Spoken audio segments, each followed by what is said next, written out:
Hi guys, how you doing? I'm Richard from genkijapan.net, and after I put up the last video about coming to Japan and stuff and when's the best time, I got so many comments and emails and stuff from people saying, what, you're telling people to come to Japan but there's no food in Japan and everywhere is a disaster zone. Well, no, luckily it's not. You know, if you look around, most of the places are pretty much as normal and everything's going on like that. And if you want to reevaluate whether you want to come to Japan or not, it's more a case of where you want to go. So if you're thinking of going north of Tokyo into the areas that are affected by the tsunami and things, then obviously don't bother. This stuff's still in a real big mess. There's no infrastructure, people still in evacuation centres, and if you went up there, you'd just be getting in the way, to be honest. Even if you thought you're going to go as a volunteer and help out and stuff, then you'd still be just taking resources up, and yeah, you'd just be getting in the way again. So I'm sure other ways we can help in the future, but for the moment the best way to help there is probably financial donations to the Red Cross and places like that. So north of Tokyo, probably forget it, okay? Now actually Tokyo itself seems to be pretty okay. So the earthquake was quite big there, but it didn't cause that much damage, and Tokyo now is pretty much back to normal like it always has been. Now some of you might be reading the newspapers and get a little bit scared about all the radiation and stuff, but really, you know, anything that you don't understand too much can be scary. Then you just got to understand that the press prey on that. They really take things that people don't understand and make it seem a whole lot worse than it actually is. I studied nuclear physics for 4 years. Believe me, the situation then, if it was normal, it'd be bad. But compared with the tsunami and the earthquake, the radiation thing is really a non-starter, it's a non-event really. Nobody's died from the radiation stuff, and if you're talking about illnesses and stuff like that, there are going to be way more people getting ill from smoking in Japan than ever will from the Fukushima reactors and stuff. So a little knowledge really helps you there. I mean, I'd really recommend, if you're worried about it still, get a good physics textbook, learn a bit about nuclear physics, and it all becomes a lot clearer, and you really see that in this case, even in the worst case scenario, it's going to be nowhere near as bad as what people are saying about it. So, as I say, smoking is way more dangerous for you. And yeah, so there you go.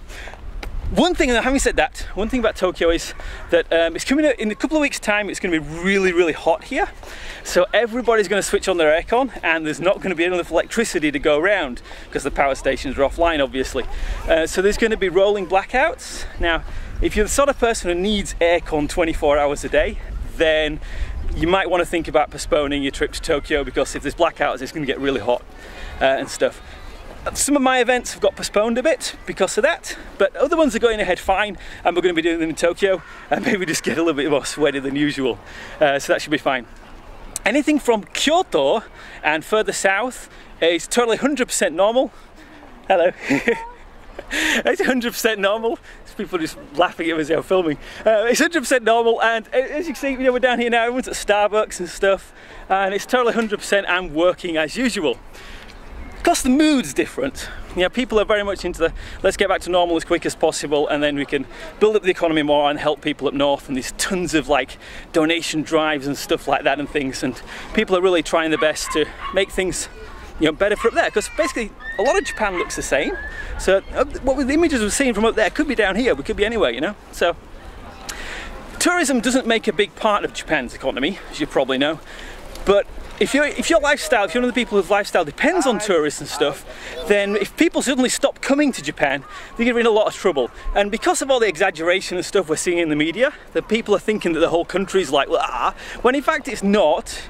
You know, the country's pretty much fine. You know, if tourists stop coming, that's pretty bad for Japan. And one of the best ways you can help is come here, spend your money, help out the businesses and stuff like that, and then helps the economy grow, and it helps them put more money and more resources into helping people up north, which is what we really want. I can never say that Japan's totally safe. You can't say it's 100% safe, because one of the reasons that Japan looks so beautiful is because we're actually living on volcanoes that are shooting out of the sea. And if, same as living in California or New Zealand or wherever, there are risks always involved wherever you are. But it's up to you to, learn lots about stuff, get real information, not what you read in the newspapers. Get real information and balance things up. Do you want to spend all your life indoors and just locked away, nice and safe? Or do you want to get out and enjoy the amazing things that are around? You got to make those decisions and stuff yourself. So that's it basically. If you're thinking of going up north of Tokyo, probably forget it. Tokyo itself, make your own choice. Anything from Kyoto down south is just still the same Japan as you saw a minute ago. Everybody's really friendly and stuff, and you'll have a totally amazing time. Okay, so yeah, I think that's cool, is it? I hope that helps you out a little bit. If you've got any questions and stuff, put them in the comments and stuff below, and I'll try and get back to you as soon as I can. Okay, see you later. I'm Richard from genkijapan.net.